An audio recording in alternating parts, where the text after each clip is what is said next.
नमस्कार। रेडियो रिमझिम से प्रस्तुत है स्थानीय हालचाल। पहले मुख्य हालचाल। प्रेमिका के घर पहुंचकर शंकित प्रेमी ने की फायरिंग, पुलिस जांच में जुटी।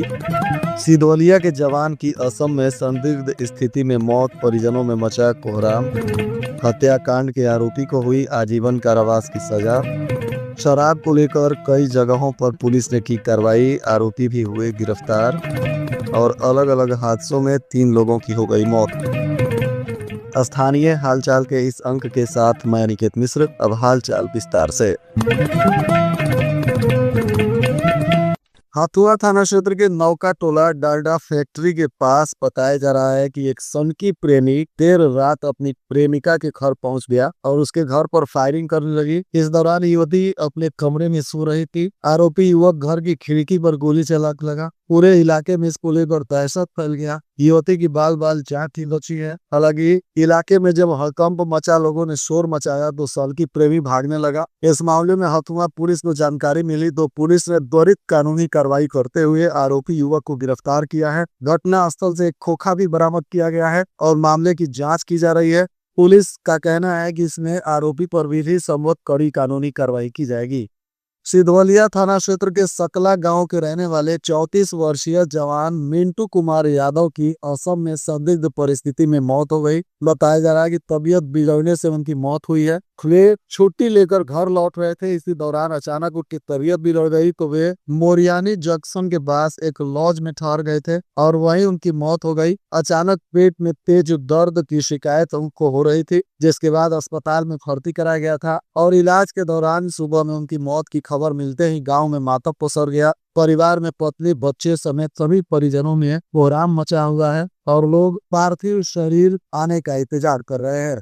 मोहम्मदपुर थाना क्षेत्र में हुई एक हत्याकांड में अदालत ने सुनवाई करते हुए आरोपी राजेंद्र सिंह को आजीवन कारावास की सजा सुनाई है। इस दौरान 10,000 रुपए का अर्थदंड भी अदालत ने लगाया है। बताया जा रहा है कि आरोपी पर हत्या का मुकदमा दर्ज था और अदालत में सुनवाई चल रही थी। इसी बीच अदालत ने आरोपी को दोषी पाते हुए इस हत्याकांड में आजीवन कारावास की सजा सुनाई और 10,000 रुपए का अर्थदंड लगाते हुए अगर अर्थदंड नहीं दिया गया तो सजा 3 महीने की अतिरिक्त भुगतनी होगी। इसमें अपर लोक अभियोजक जयराम शाह की महत्वपूर्ण भूमिका बताई गई है। पुलिस अधीक्षक कार्यालय से इसकी जानकारी दी गई। पुलिस का कहना है कि जो भी कानून का उल्लंघन करेगा उन्हें पुलिस कड़ी से कड़ी सजा दिलवाएगी।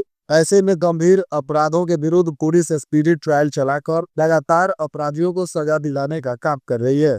शराब तस्करी के आज कई मामलों में आरोपियों की गिरफ्तारी हुई। बताया जा रहा है कि उत्पाद विभाग की पुलिस ने जहां मोहम्मदपुर गांव के उमाकांत प्रसाद को 23 लीटर से अधिक विदेशी शराब के साथ गिरफ्तार किया तो वहीं इनकी गाड़ी को भी जब्त किया गया है। इसकी जानकारी उत्पाद अधीक्षक अमृतेश झा ने दी। उन्होंने कहा कि गुप्त सूचना के आधार पर आरोपी को शराब के साथ गिरफ्तार किया गया और अब इस पर उत्पाद अधिनियम के तहत कार्रवाई की जा रही है।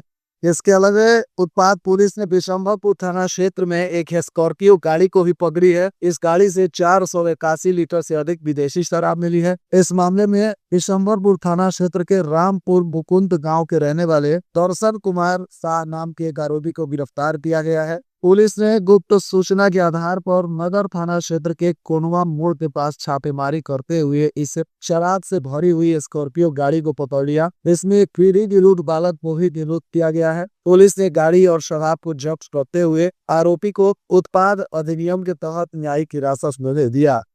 इधर मोहम्मदपुर थाना क्षेत्र में भी नेशनल हाईवे पर एक अनियंत्रित होकर ट्रैक्टर पलट गई, जिसमें चालक समेत 2 लोगों की मौत की खबर आई है। पुलिस ने दोनों शवों को कब्जे में लेकर पोस्टमार्टम के लिए भेजा है और मामले की जांच कर रही है। तो वहीं बताया जा रहा है कि बरौली थाना क्षेत्र में भी सोनबरसा के पास सड़क पार कर रहे एक बाइक सवार वीर को तेज रफ्तार बस ने टक्कर मार दी। इस हादसे में वृद्ध गंभीर रूप से जख्मी है और इनका भी इलाज सदर अस्पताल पहुंचा हुआ है। आज 2 अलग अलग सड़क हादसों में 3 लोगों की मौत हो गई। बताया जा रहा है कि एक तेज रफ्तार ट्रक ने पालकी को रौंद दिया, जिसमें एक 3 वर्षीय मासूम की मौत हो गई। यह घटना माझा थाना क्षेत्र के NH 27 पर भोजपुरवा मोड़ के पास का बताया जा रहा है। वाहन चालक गाड़ी लेकर फरार हो गया। पुलिस ने हादसे के बाद सभी घायलों को अस्पताल में भर्ती कराया और बच्चे के शव का पोस्टमार्टम कराया गया है। इस मामले में पुलिस आवश्यक जांच पड़ताल कर रही है।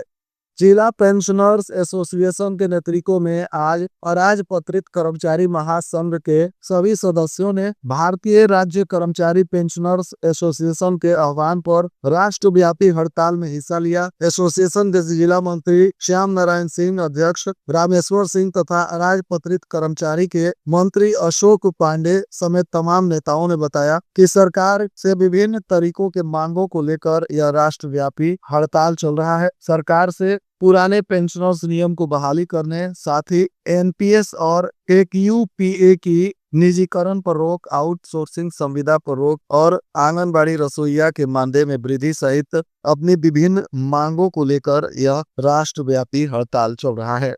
केंद्र सरकार द्वारा राष्ट्रीय गीत वंदे मातरम के 150वें वर्ष के उपलक्ष्य में वंदे मातरम के सभी छंदों को गाना अनिवार्य किया गया है। इसको लेकर गोपालगंज में सरकार का धन्यवाद आभार व्यक्त किया गया। बताया जा रहा है कि इसके रचयिता बंकिम चंद्र चट्टोपाध्याय एवं स्वतंत्रता सेनानियों को यह सच्ची श्रद्धांजलि है। आज वंदे मातरम जागरण परिषद के अध्यक्ष उपेंद्र नाथ उपाध्याय अधिवक्ता ने कहा, झंडा फहराने के बाद सिर्फ वंदे मातरम का नारा लगाने से नई पीढ़ी पूरे गीत से अनभिज्ञ होती जा रही थी। अब सभी सरकारी कार्यक्रमों और विद्यालयों में कार्यक्रम के प्रारंभ में वंदे मातरम गीत को अनिवार्य किए जाने से सभी लोग वंदे मातरम गीत से परिचित होंगे और इससे भारत माता की तुलना शक्तिशाली दुर्गा माता सरस्वती से की गई है। इन सभी बिंदुओं पर हमारे बच्चे और हमारे राष्ट्र के लोग जानकारी हासिल कर राष्ट्र प्रेम की भावना से ओतप्रोत होंगे। श्री उपाध्याय ने एक घटना का वर्णन करते हुए कहा कि 2010 में शहीद स्तंभ पर स्वतंत्रता दिवस पर राष्ट्रीय झंडा फहराने के लिए एक स्वतंत्रता सेनानी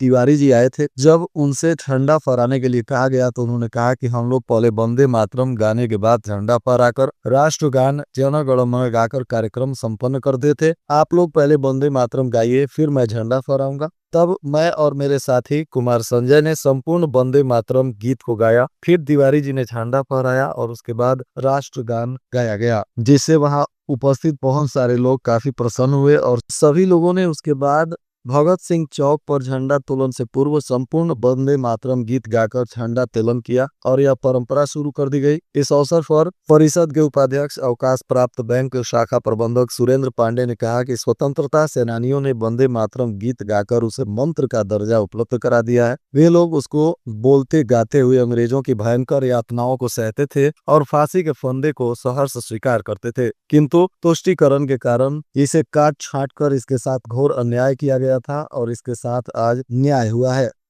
इधर बरौली थाना की पुलिस ने चोरी के कांड में फरार चल रहे अभियुक्त मनीष सिंह को गिरफ्तार किया। यह आरोपी सनाह थाना माझागढ़ जिला गोपालगंज का निवासी है। इस पर बरौली थाने में 2020 में चोरी का एक मामला दर्ज था, तभी से अब फरार चल रहा था। अब गुप्त सूचना के आधार पर पुलिस ने आरोपी मनीष सिंह को गिरफ्तार कर पूछताछ के बाद न्यायिक हिरासत में भेज दिया। जादवपुर थाना की पुलिस ने SC/ST समेत विभिन्न गंभीर धाराओं में फरार चल रहे अभियुक्त अमरजीत यादव को गिरफ्तार कर लिया। यह आरोपी जादवपुर थाना क्षेत्र के ही हरपुर गांव के बलिस्टर यादव का पुत्र बताया जा रहा है। पुलिस ने इसे गिरफ्तार करने के बाद अब पूछताछ करते हुए न्यायिक हिरासत में भेज दिया है। इधर हथुआ के अनुमंडल पुलिस पदाधिकारी ने आज विभिन्न क्षेत्रों में देर रात औचक निरीक्षण कर थानेदारों को आवश्यक दिशा निर्देश दिया। पुलिस अधीक्षक विनय तिवारी के निर्देश पर प्रत्येक दिन रात में वरिष्ठ पदाधिकारी पेट्रोलिंग और गश्ती में तैनात पुलिस कर्मियों की निगरानी कर रहे हैं। इसी कड़ी में वरिष्ठ पदाधिकारी अलग अलग थाना क्षेत्रों में जाकर अपने आवंटित क्षेत्रों में जांच पड़ताल कर पदाधिकारियों का मार्गदर्शन कर रहे हैं और इसी को लेकर हथुआ के अनुमंडल पुलिस पदाधिकारी ने भी कई थानों का निरीक्षण किया।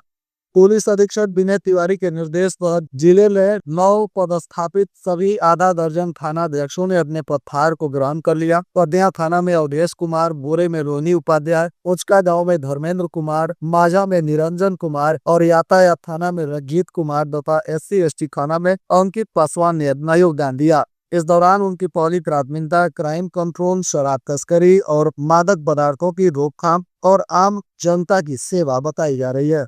जिला उद्योग केंद्र के महाप्रबंधक आयुष कुमार ने आज तमाम उद्योग विभाग के अधिकारियों के साथ बैठक की। इस दौरान पीएमएफएमई योजना से जुड़ी सभी जानकारियों को लेकर समीक्षा करते हुए सभी संसाधन सेवियों को वित्तीय वर्ष 2025-26 का टारगेट दिया गया। उन्हें ऋण आवेदन पत्रों की स्वीकृति और भुगतान कराने का निर्देश दिया गया है, जिससे ज्यादा से ज्यादा लोगों को उद्योग लगाने का मौका मिले और 100% सरकार की योजनाओं को जन जन तक पहुंचाने की दिशा में काम किया जा सके। और आज के मौसम का तापमान गोपालगंज में न्यूनतम 12 डिग्री सेल्सियस और अधिकतम 26 डिग्री सेल्सियस रहने की संभावना है। अंत में मुख्य हालचाल एक बार फिर। प्रेमिका के घर पहुंचकर शंकित प्रेमी ने की फायरिंग, पुलिस जांच में जुटी। सिदोलिया के जवान की असम में संदिग्ध स्थिति में मौत, परिजनों में मचा कोहराम। हत्याकांड के आरोपी को हुई आजीवन कारावास की सजा।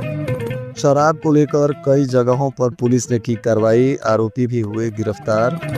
और अलग अलग हादसों में 3 लोगों की हो गई मौत। इसके साथ ही रेडियो रिमझिम से प्रसारित स्थानीय हालचाल का यह अंक समाप्त हुआ। नमस्कार।